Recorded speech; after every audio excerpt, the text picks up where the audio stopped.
हमने महर्षि पतंजलि द्वारा जो पुस्तक लिखी गई योग सूत्र, उसका पहला सूत्र देखा था, सूत्र पर बात की थी जिसका नाम था यम। आज हम बात करेंगे दूसरे सूत्र पर जिसका नाम है नियम। उन्होंने जो 8 अष्टांग योग दिया था उसका बड़ा महत्वपूर्ण सूत्र नियम है।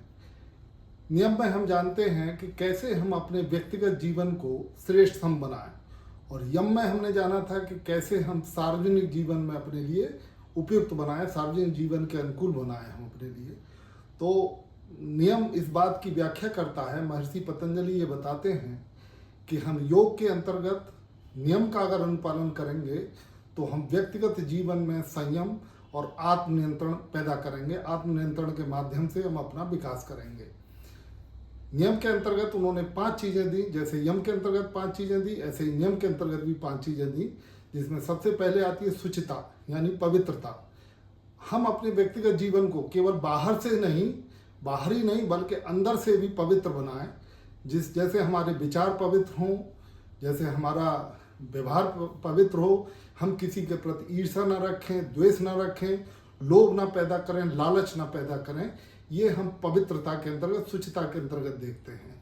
केवल बाहरी नहीं बल्कि अंतर्मन से भी हम पवित्र हों। केवल कपड़े पहनना, नहाना, धोना, तिलक लगाना ही केवल पर्याप्त नहीं है, बल्कि अंतर्मन भी हमारा पवित्र हो। दूसरी बात महर्षि पतंजलि कहते हैं कि संतोष।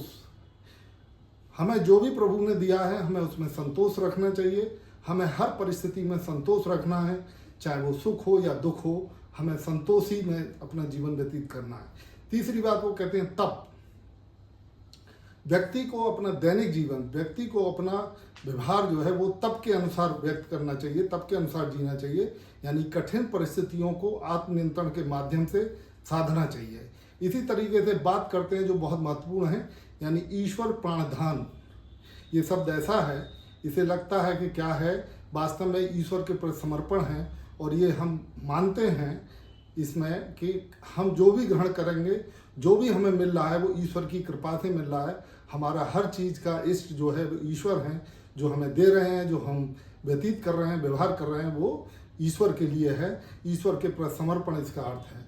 यानी हम देखेंगे कि जमाने की निगाह में हम क्या हैं तो वो यम है, और हम अपनी निगाह में क्या हैं तो ये नियम है।